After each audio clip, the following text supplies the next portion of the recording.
اعوذ باللہ من الشیطان الرجیم بسم اللہ الرحمن الرحیم یا بنی آدم خذوا زینتکم عند کل مسجد وکلوا واشربوا ولا تسرفوا انہ لا يحب المسرفین۔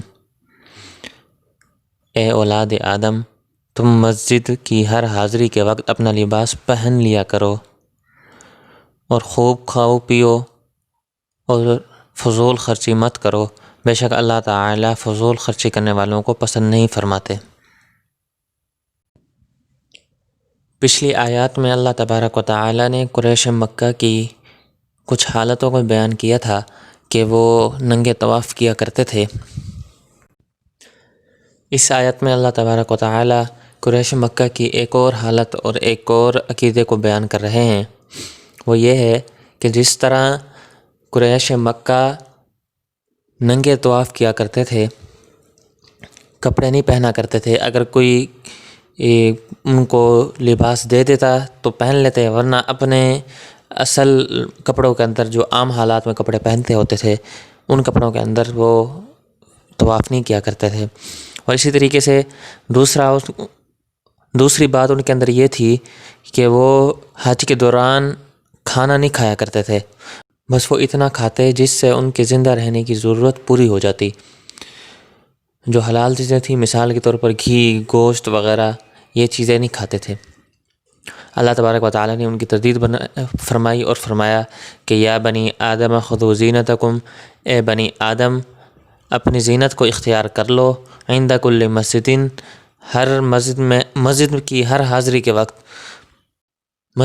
حاضری کے وقت زینت کو اختیار کرنے کا مطلب یہ ہے کہ جب بھی تم نماز پڑھنے کے لیے جاؤ، خواہ کسی بھی مسجد میں جاؤ، مسجد نبوی میں جاؤ، حرمین شریفین میں جاؤ یا کسی اور مسجد میں جاؤ نماز پڑھنے کے لیے، تو اپنے زینت کو اختیار کر لو، اچھا لباس پہنو، صاف ستھرا لباس پہنو، یا پھر طواف کرنے کے لیے جاؤ تو زینت کو اختیار کر لو۔ مطلب یہ ہے کہ اپنا لباس پہنا ہوا ہو، ننگے طواف مت کرو۔ تو معلوم ہوا کہ اس آیت کے اس حصے کے 3 مطلب نکل سکتے ہیں۔ پہلا مطلب یہ ہے کہ تم مسجد کے حاضری کے وقت اپنا لباس پہن لیا کرو، ننگے نہ آیا کرو، جیسا کہ قریش مکہ وغیرہ کیا کرتے تھے، ان کو منع فرمایا۔ دوسرا یہ ہے کہ ہر نماز کے وقت اپنے آپ کو مزین کر لیا کرو، اچھا اور صاف ستھرا لباس پہنا کرو۔ اور تیسرا مطلب یہ ہے کہ ہر نماز کے وقت اپنے آپ کو آراستہ بھی کر لیا کرو، ایسا مزین کر لیا کرو کہ ایسا نہ ہو کہ اپنے آپ سے تمہیں گھن محسوس ہو، یا اگر ایسا لباس پہن کے نہ جاؤ کہ اگر کسی محفل میں جاؤ یا لوگوں کے سامنے جاؤ، بازار وغیرہ میں جاؤ تو لوگ تم سے گھن محسوس کریں، ایسا لباس پہن کر مت جاؤ۔ زینت سے مراد مفسرین جمہور کے نزدیک لباس ہے کہ لباس پہننا چاہیے، اتنا لباس کہ جس سے اس کی سطر چھپ جائے۔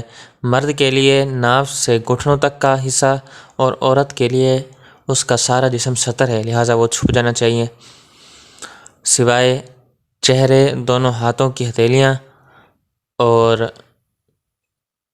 قدم یعنی پاؤں وغیرہ، پاؤں کی پشت وغیرہ، یہ چیزیں جو ہیں یہ مستثنیٰ ہیں عورت کے لیے، باقی ساری چیزیں اس کا جسم کا پردہ ہے، پورا سارا کا سارا جسم اس کا پردہ ہے۔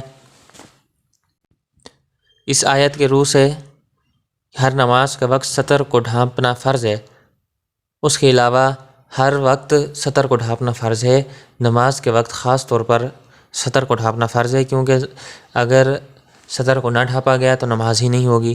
بعض علماء نے زینت سے مراد مکمل اور عمدہ نفیس لباس قرار دیا ہے کہ نفیس لباس ہونا چاہیے، اچھا صاف ستھرا لباس ہونا چاہیے، اور نہانا، خوشبو لگانا، یہ بھی مراد لیا ہے۔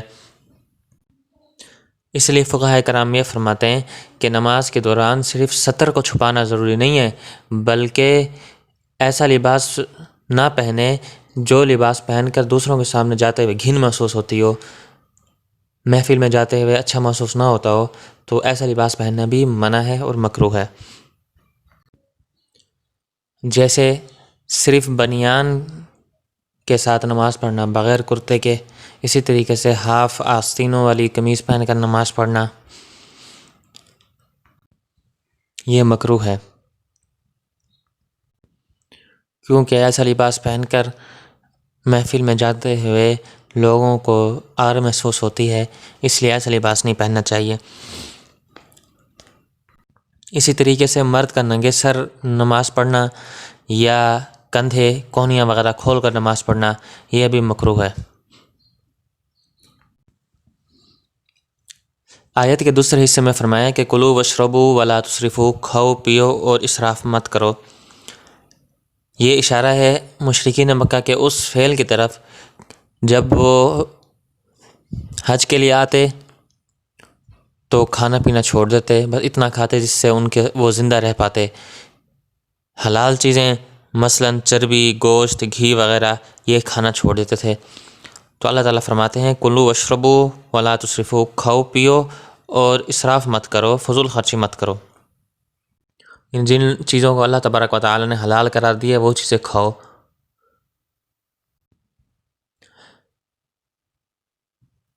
علماء کرام یہ فرماتے ہیں کہ اس آیت سے 8 شرعی مسئلے نکلتے ہیں۔ پہلا مسئلہ یہ ہے کہ کھانا بقدر ضرورت فرض ہے، یعنی اتنا کھانا کہ جس سے جان بچ سکے، اتنا کھانا فرض ہے۔ دوسرا مسئلہ یہ ہے کہ جب تک کسی چیز کی حرمت دلیل شرعی سے ثابت نہ ہو اس وقت تک وہ چیز حرام نہیں ہوتی، بلکہ ہر چیز حلال رہتی ہے جب تک کوئی چیز شریعت کے کسی حکم کی وجہ سے، کسی مسئلے کی وجہ سے وہ حرام نہ ہو۔ تیسرا مسئلہ یہ ہے کہ جن چیزوں کو اللہ اور اس کے رسول صلی اللہ علیہ وسلم نے منع کر دیا ان کا استعمال ناجائز ہے اور فضول خرچی ہے، اسراف ہے۔ چوتھا مسئلہ یہ ہے کہ جن چیزوں کو اللہ تعالیٰ نے حلال قرار دیا ہے ان کو حرام سمجھنا یہ بھی ناجائز اور حرام ہے۔ پانچواں مسئلہ یہ ہے کہ پیٹ بھر کر کھانے کے باوجود بھی، کھانا کھانے کے بعد بھی کھاتے رہنا یہ بھی اسراف ہے اور گناہ ہے۔ کہیں ایسا ہوتا ہے کہ سامنے کوئی اچھا سالن، پسندیدہ سالن آ جاتا ہے، یا کسی کے ہاں دعوت پہ جاتے ہیں تو کہتے ہیں چلو بھائی آج تو کھاؤ، بھوک ہوتی ہے 2 روٹیوں کی، کھا جاتے ہیں 4-5 روٹیاں۔ تو اسی وجہ سے فرمایا کہ یہ بھی منع ہے، حرام ہے، اسراف کے اندر شامل ہے، فضول خرچے کے اندر شامل ہے۔